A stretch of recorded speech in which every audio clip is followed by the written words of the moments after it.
Hello. We are now live, both Kilani and I from Toronto and Singapore. Toronto and Singapore. What am I saying? In From Toronto, Toronto. not Toronto and Singapore. I am now in Toronto. So we thought we are going to do the show side to side. So welcome to the episode, everybody. And of course, always let us know where you're dialing in from when you dial in. And Kilani, you're going to introduce our guest today. Yeah, for sure. It's always fun having our summer episodes when you're back in Toronto because instead of having the three people layout on the screens, we can just have the two side by side, which is nice. But today we have a really special guest, Mohiba, as you can see. She's an SAP SuccessFactors Learning SME at Deloitte, helping with HR transformation, and she's on a mission to empower women from all social backgrounds enter the workforce. Today, she joins us to share her story as a woman of color in a leadership position, the roadblocks she's faced on the way there, and how she's overcome them. We'll be talking about the importance of women of color in leadership positions, as well as inspiring younger women of color tonight. So whether you're a woman of color yourself, looking for ways to better support your coworkers, peers, friends, family, or simply interested in how you can make a bigger difference, tune in, get some popcorn or some tea, and sit back and relax. And welcome, Mohiba, to the show. Thank you for having me. I'm so excited to be on the show. This is my first show, so yeah, super excited. Wonderful. Even better. More to Even better. celebrate. I know. All right. So to get us started, do you want to just tell us a little bit about yourself? Sure. I can start off with my story because stories are very personal to me. I'm an immigrant. My family came with me and my other siblings in 2011. We migrated. I started my journey as a student at University of Toronto. I started off with studying for HR. With that, I also worked as a volunteer, which is truly something that I enjoy the most in my life. I started with a non-for-profit called AXA, which is one of the biggest non-for-profit in Asian code community, which is Scarborough. And then I started off writing my exams, taking the letter, started off my career. They offered me a full-time position there because of my work at there. And then I get got into the financial sector, and then came into Deloitte since last 6 years. I started as a Deloitte baby, being an intern, taking baby steps, and now I'm a consultant working in human capital consulting field, working towards transformation of HR technology and gaining that. That does not represent who I am as whole. I'm a person. I volunteer, like I started my story with. I'm really, really passionate about bringing, myself to the world and giving back to to Canada, to Toronto. Started my volunteer journey in 2011. Now I am on the board. I sit on the board for the same organization, and I also sit on the board for YWCA, which is Young Women Association. And then presenting women and understanding what's going on, getting getting insight about the issues our women are facing today. So that's a little bit about myself. That's Thank you. awesome. Yeah, I think you have such a great story, and thank you for opening with that. The last time we spoke and we had our intro call, I was really, really sucked into your story and blown away by what you described to me as well. You mentioned that you've overcome quite a few hurdles on your way to where you are now. Could you tell us a little bit about what you faced and how you overcame them? I think one of the biggest stories as women of color, especially as immigrants, of what we hear is that, and it's not just me, it's a lot of us. And when I'm interviewing them or counseling women or girls around me, they say that, oh, sometimes Mohiba, they say they don't understand my accent. These were some of the issues that I faced when I started off with my career, where when people understood what I said. But they will come back to me saying, "Oh, I don't understand what you're saying. What do you mean by that?" When I started off with my career, two things were my biggest hurdle. First, definitely the fact that I was a woman of color, but it was very interesting how people perceived me from a particular background, and also my religion, which I never spoke about openly, but they would ask me questions about what do I do, or do I eat this or that. At the same time, they would kind of mock me for my accent or my thought process. It Mm. was very, very hard for me as a woman seeing people make mocking me, and other people on the team just looking at them and not saying anything. That's something I do not encourage. It taught me a hell a lot of things in my life. When anybody around me goes through that, I tell them it's not about you. We can always work on your communication skills. We can always work on your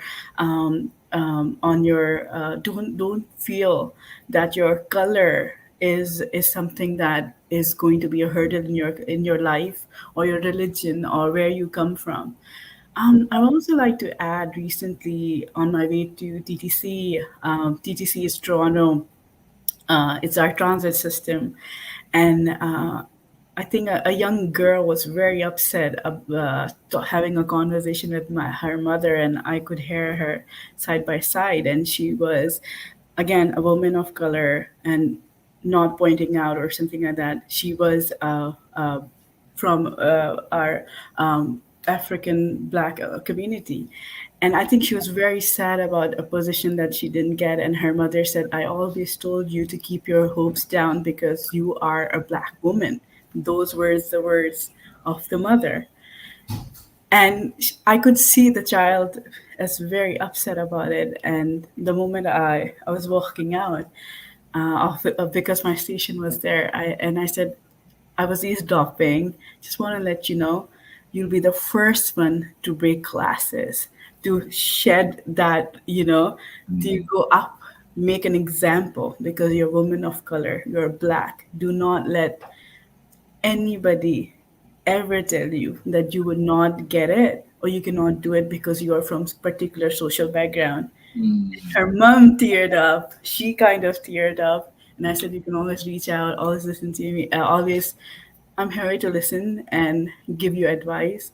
But it's just one thing that you did not achieve. I always tell myself and others, that's just one hurdle that you not make it. There are so many, and there are so many exams that you can pass, or so many things you can achieve. It's just one side that, it wasn't possible.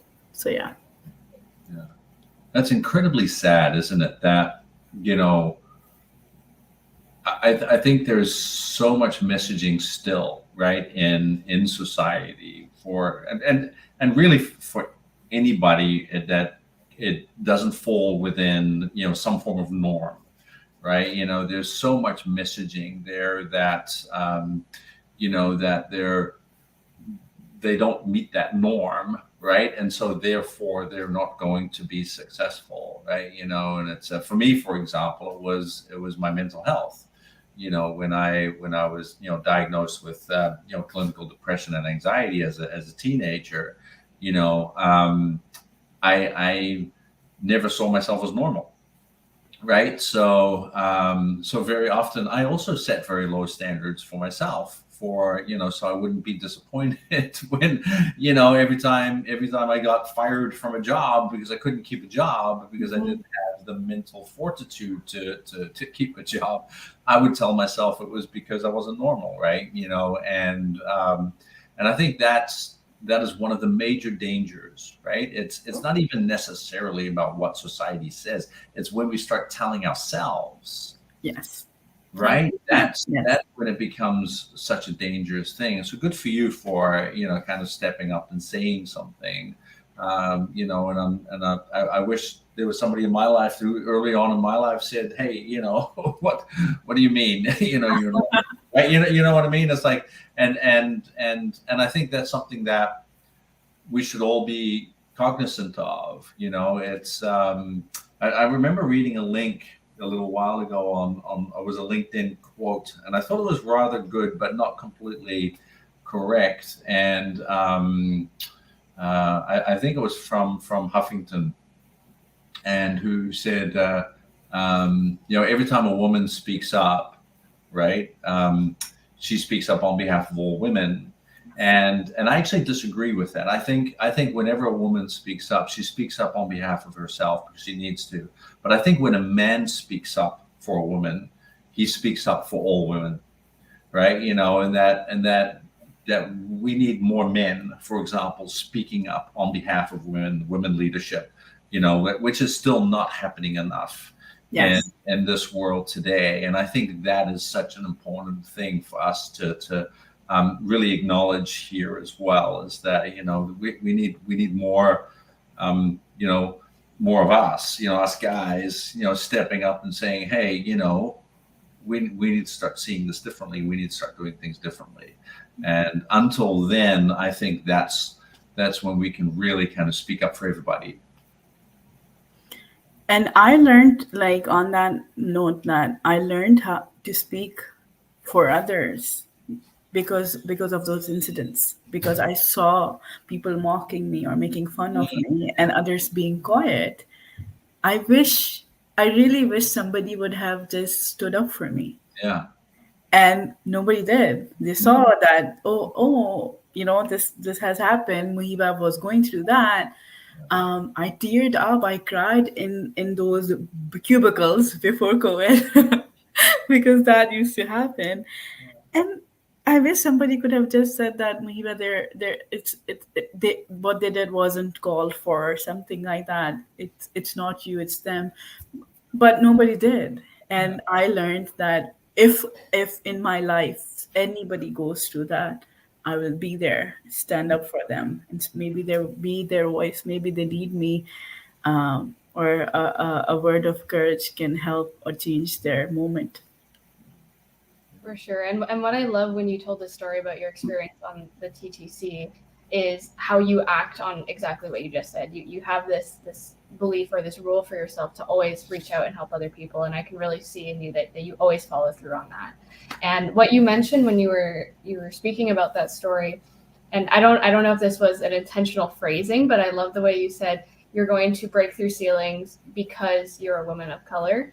And I think it's such great messaging, because we hear oftentimes you'll break through ceilings despite being a woman of color, or despite being a woman, or despite mental health issues. Yeah. And I love that it was phrased, you'll break through ceilings because of who you are. Yeah, because I think it was at that moment that a messaging was going on. I don't think so the mother was intentional about it. I won't blame the mother. But maybe she had those incidents when she was not given those opportunities because she was a woman of color. Yeah, and she didn't want her daughter to be, in Yeah. pain, and she wanted to try to, at least help her daughter feel better somehow, right? And but it is unfortunate that ends up being the messaging, right? Yeah. And it is so true that so many people, receive that messaging still on a daily basis. Yeah. Yeah. Sure. True. I agree. And you mentioned that a lot of your experience was kind of people making fun of you or speaking down to you. Were there ever people around you who you could look up to as women of color, or people who you felt connected to or felt that supported you in your journey? Initially, it was very, especially when I was in university, and this is the major reason I do mentorship at University of Toronto, because I couldn't find myself. It was very LinkedIn wasn't the as common as it is today. It was starting off when I started studying and I was in my school. People didn't use it a lot. It was very difficult for people to access people. And around me there weren't a lot of people who would mentor me or who I can look up to. Mostly were men. It's not that I have amazing mentors who are men, but I wanted somebody who can I connect to, who could understand my story as an immigrant, who could understand where I'm coming from, what social like find in terms of social background, all of that I'm coming from. I needed that who could understand that. Initially, I could not find somebody, but more and more that I go went into different positions, I got accesses to other women, especially when I'm reaching out and I'm more out there. I think I did get more help and more assistance that I needed. Yeah, and what was the difference for you in your experience between the times where you didn't have that assistance and the times where you did? The major difference was that there was nobody to say that it is okay. It is okay if you failed. It's it's not even about failure. There was nobody to cheer to have that there for me to be like, oh, you achieved that thing. That's let's party, let's celebrate. Yeah. So that it was just, I think I missed companionship. Mm. Uh, Guidance really matters, especially when you are going mentorship.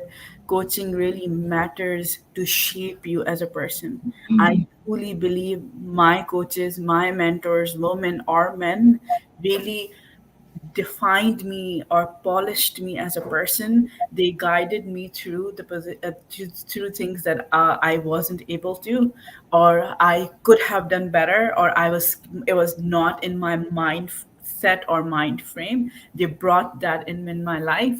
So that was the biggest difference then and now, is that the fact that I have people who would be like, who would advise me, who would celebrate with me, who would cheer me up at the same time. If I have a setback, they would listen to me and they would be there for by my side to have an ear. It matters a lot. Mm.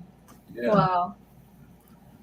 Yeah. You know what strikes me too, right? As you're saying that, because of course, as much work that we might be doing in the field of diversity, equity, and inclusion, and all of those kind of things. Um, there is still a tremendous disparity, right? With, especially when we start looking at leadership positions in corporations, right? You see Yeah. the percentage of just women to men, not even women of color, just women to men, still so significantly smaller than than men, right? And in order for us to create a balance there, we still have a lot of work to do, right? And you mentioned that the not having a support system in a sense, right? Kind of that can feel very lonely in those positions. I can imagine, like, just every single woman in the place of leadership, and I coach many women leaders. How lonely that must feel sometimes, right? Because there isn't that support system, like, within the organization. There aren't many people they can turn to really kind of talk these things through. And as where of course men don't have that issue because they're surrounded by men. And that already puts them at a tremendous disadvantage, right? And so I can see that just that challenge in itself can prevent a lot of female leaders from growing and climbing in organizations if they're not supported internally and proactively. Yeah, for sure. Yeah, what was the one statistic you were saying the other day? There's, I think, more men named John in leadership positions than there are, is it women in general? Women, yeah. That's and this is CEOs. Yeah, so Okay. more CEOs in the United States named John than there are women CEOs in general in the United States. Yeah, so kind of tells you something about that, that imbalance that we're still seeing, right? Areas, and it still shows you how much work we still have to do in that whole space. Yeah, for sure. Yes, 100%. Yeah, and what I think is really powerful about what you were just sharing too is that the difference in your experience between when you had a support system and when you didn't was huge. It was kind of, you listed almost all of the aspects or characteristics that we learn about in terms of being successful in something or having longevity in something. And Mhm. that difference is huge in just simply having a support system. And Yeah. with the work that you do now, connecting with and mentoring younger women of color and inspiring them to move up in their careers and get into the workforce, what kind of difference are you seeing, or what kind of impact does it make in their lives to have role models who are women of color as well? I think the biggest thing that I try to do is to develop friendship. Doesn't matter they're younger girls. I'm trying to be young. So I learned so much from them. We develop where I really enjoy mentoring because I develop it starts with friendship, getting to know each other, understanding each other inspiration, what do you want to do. So my conversation would rotate around, okay, what are we doing? What is our action plan? What are we trying to achieve? How do we get there? What resources I can provide to get you over there. A lot of time, we, especially when we're young, we are very afraid to reach out and expand our network. Mm. We are still figuring it out. So when we go through those conversations, I create a plan in my head, write it down in my first session. Okay, we will do work on LinkedIn as your platform. Uh-huh. The very famous word that I say, your LinkedIn is your Instagram. Uh-huh. You have to market yourself. You have to brand yourself. You have to come up with your game when it comes to your LinkedIn. It's not because um, it's better than Instagram or LinkedIn is better than vice versa. What I'm trying to achieve is that we our social life and our personal life can merge together at the same time, grow our network, build friendships, be personalized, be open. I wasn't. I would say, hey, my name is Mohiba. I'm trying to know. Tell me your story. What did you watch on the TV? We discuss shows. So Mm. that's something I try to do when I'm mentoring them, so that I've always seen my mentees coming in very timid. Oh, Mohiba works at Deloitte. She is a girl who works in human capital or consulting. She might be very cold or warm, or she might not. But over a period of time, when we talk about other things, their personal life, what's going on, how can I help, expand them, give them advice. We sit down. There's a proper session where I go through their LinkedIn, give them advice. I'm not the best, but at least I can give some pointers, go through their resumes, and in the end, encourage them to apply. There are times that I always scored this, and that's for my from my professor. He said we were. I still remember we all were about to graduate, and he said you are going to apply to 100 jobs, but you only need one. So doesn't you are going to get 100 acceptance or 100 rejections, but you are going to accept one because you're only one person. So you will get the one. So no problem. Doesn't matter how many rejections we receive, we are going to move forward ahead with, because you're just looking for one. We are not looking for hundreds. So it's okay. So these are some of the things that I work through my mentoring sessions. Mm. Yeah, and so I'm hearing two things, right? So the first, it seems to me that a maybe a possible restriction, right, or an inhibiting factor, maybe, um, is for especially these young women, right, to have the confidence or maybe comfort to kind of just step out and say, hey, this is me, this is who I am, Yeah. right? Kind of, maybe there's a degree of, whatever the restriction is or the inhibiting factors are, but there seems to be an inhibitor that prevents them from just being willing to do so, right? And the second one that I hear is kind of maybe a resistance to just being vulnerable. Yes. That with that willingness to ask for help, that Yeah. willingness to say, hey, I'm just alone, right? I'm alone here. I need support, or I need help, or one of those things. And that if you're a female aspiring to be in leadership, or you are in leadership, is if you can do those two things, that would make a major impact in your growth as a Yes. professional. 100%. Yeah, awesome. And I always tell them that leaders that I connected with, it was never because of work.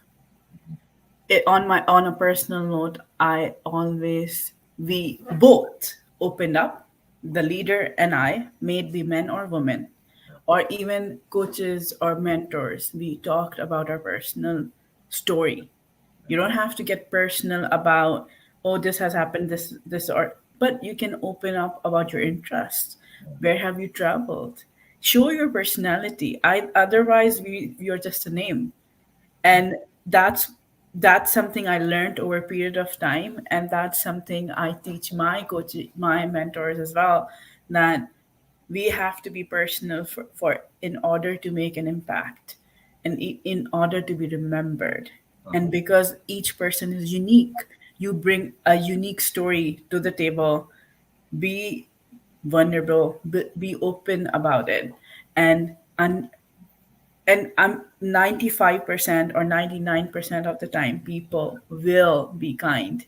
They will be there to share that moment, or listen to your story and give you advice. Yeah. Yeah. I think that's what's so great about LinkedIn too, and why I really get why you're pushing that for younger women too. Is it is such a great place to connect with people, and in my experience too, pretty much everyone you speak to is willing to help or connect with you in some way. And like you said, every conversation, and a lot of conversations I have end in friendships even, but they all end in valuable connection of some kind. 100%. Yes. Yeah. That's Yeah, and so now we've talked a lot about kind of the impact of younger women of color in leadership, which I think is such a great topic. And one question I'm really curious about, kind of looking at a more futuristic side of things, if we were able to kind of create a perfect balance and have women of color be really influential in leadership positions, what kind of impact do you think that would have on our collective world? Sorry, you got to. Sorry. That's okay. Where did I cut out there? Can you repeat the question? Sorry about that. Yeah, no problem. So the question is, if we were able to create a perfect world where women of color had, equal influence and equal representation, what kind of impact would that have on our world? I truly believe in balance, where men and women both are represented at the same time, and at the same positions. Or what it really, the impact that it's going to bring is that, where we're living in a society, for me, if I see somebody, a woman up there, it brings inspiration for me. I think in my head, as a woman or a girl, I want to be there. I want to be that person. I will be there one day. That's just me. I want to grow up like her. Oh, that inspiration. Another thing, a point that comes in, where we talk about work-life balance. When women bring in, because they're mothers, they're usually, they're it's not that they bring that balance of coming in, that I want to have my me time, not just because they're mothers. It's just that as women, we really believe in taking care and be voicing that. So that brings a lot of aware, in terms of sensitivity on the project, or caring aspect, that nurturing nature comes in when women are leaders, which is something that really inspires me, because they bring that, okay, we have to do this, or it's this not that, they're 100%. As women, we believe in deliverables. At the same time, we believe that it's very important to have work life balance in that aspect. First is definitely inspiration. Second is work-life balance, and the third one that I believe that makes a very big difference is leadership styles. You see two different personalities. You see a mix. They learn, women and men both learn from their experiences. Their leadership styles are different, and as a person, I really enjoy that their personalities, how they understand or navigate through problems. So these are the two things that really brings a big difference, or that world how it will look like is how these three aspect of it. That's awesome. Yeah. Absolutely. And and I can see that too, right? Like if you're have that greater balance, right, at those senior levels. A lot of research points, for example, right, that women are much more emotionally intelligent leaders than men are, Exactly. right? So having more of that balance will change the way organizations make decisions about their visions for the future, about the impact that they're making on society, and so I really believe that when that level gets more balanced, we're actually going to see a flow over of the amount of good that's going to happen, not just in the independent workforces of those organizations, but literally into society, Yeah. right? Where we're going to see society become better because companies are going to start contributing to making their communities better rather than just the bettering the pockets of their shareholders, right? And I think that is such an important thing. And the other thing too is, if you think about, of course, I might be heavily biased here,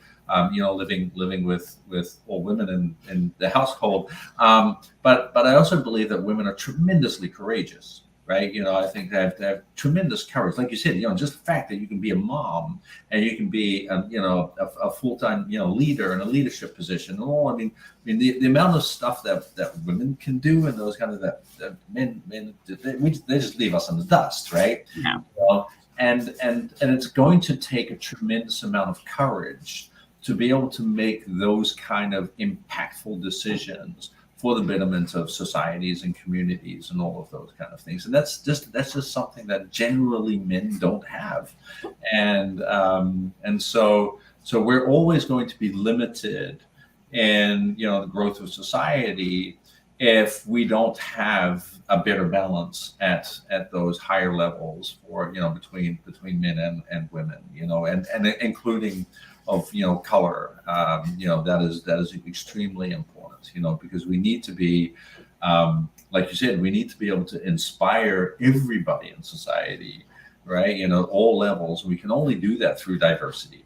Yeah. Right? Yeah, 100%. absolutely. Yeah. So I'm on board with that for sure. Right? Yeah. So hopefully somebody's listening.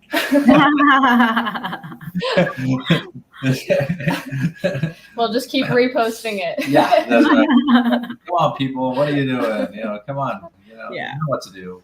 Yeah. Yeah. So And especially where our world is evolving, right? When the new ideas that women bring on table, the thought process.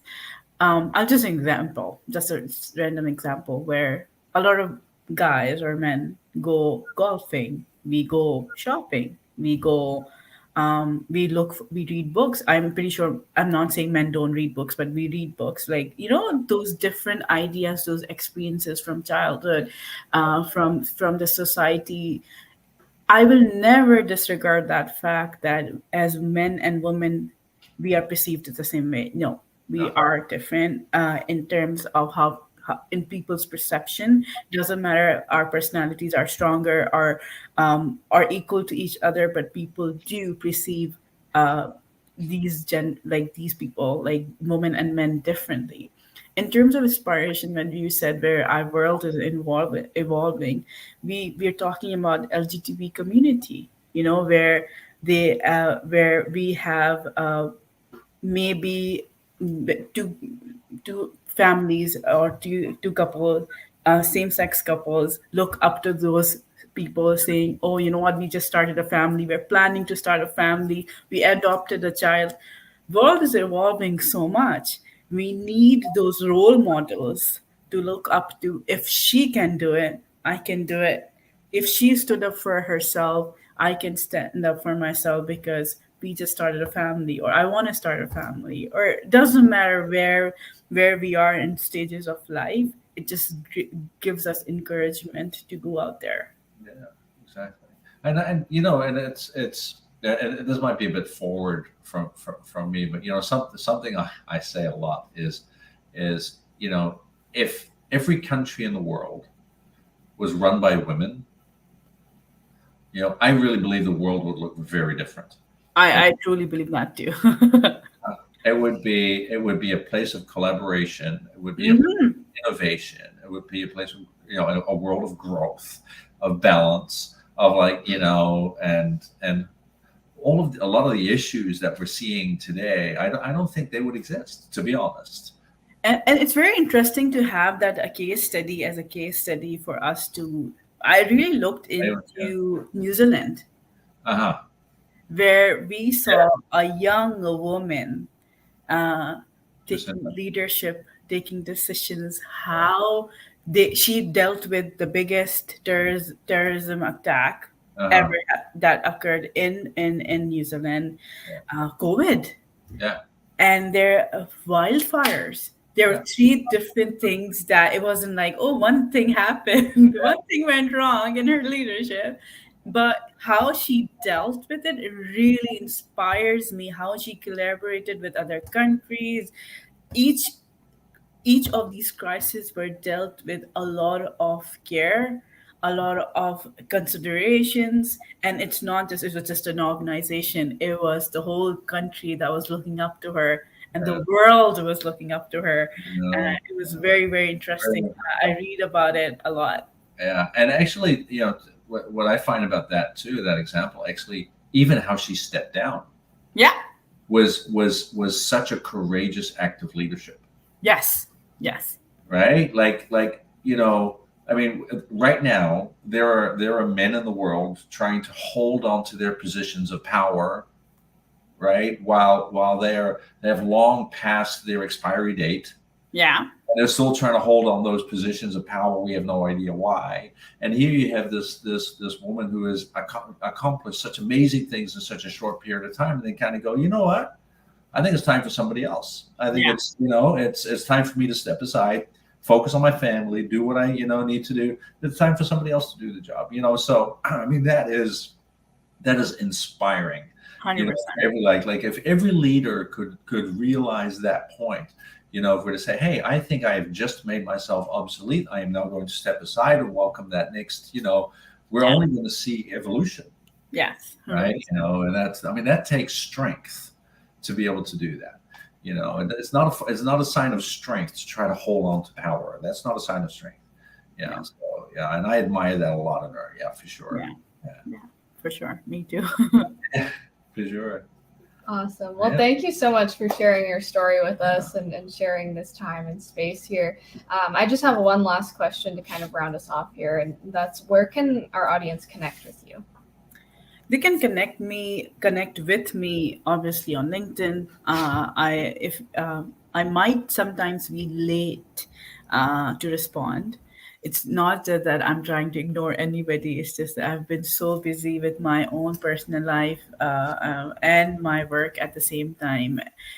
So please reach out on my LinkedIn. More than happy to have coffee chats, guide you through.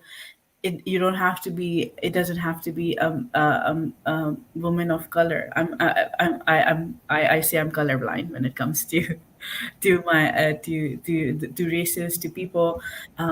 Please, more than happy. Please reach out to me on my LinkedIn. I will connect to you personally, and we can always set up coffee chats and take it from there.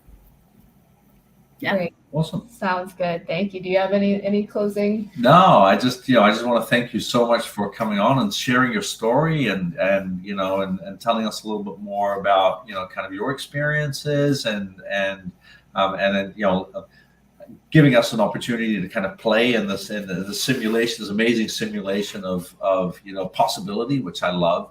And hopefully somebody gets to listen from this and gets to be inspired, and and we can maybe make an impact on somebody. So thank you for joining us today. Anytime. It was such a pleasure talking to both of you, and thank you for having me as a guest. It was truly my pleasure. Of course, anytime. And now you have a live show under your belt as well. Thank you. I really appreciate it. Yeah. Perfect. Right. Well, to our audience, I just put Mohiba's LinkedIn link in the comments, so you can easily click on that and connect with her there. Definitely recommend reaching out to her and connecting with her. That's how we met. I think it was probably 3 years ago now. Yeah. We connected for similar reasons, and we've been connected ever since. And if all of our audience enjoyed this episode, please comment one word that sums up your biggest takeaway from our conversation with Mohiba tonight. We'd love to hear that, whether you're watching live or the replay, we'd love to see. And for more videos like this and more conversations like this, please subscribe to our YouTube channel, which I'll link here in just a second, as well as our LinkedIn page, so that we can continue having important conversations like this one. And as always, if you're interested in speaking as a guest during one of our live streams, or know someone that you'd like to see on here as a guest, either message me or Marcel and we'll have a chat. For sure. I'll let them know. Perfect. Thank you. Awesome. Perfect. I'm going to just put our links in here. I'm sitting further from the computer than usual, so we're adjusting. Yeah, that's my fault. I take up a lot of space. Yeah. All right, there we go. Now we should have all of our links in there, including Mohiba's profile. Perfect. All right. Awesome. Well, in that case, thank you everybody for watching, and we will see you in our next episode. Awesome. Thanks, everyone. Right. Okay. Bye. Bye.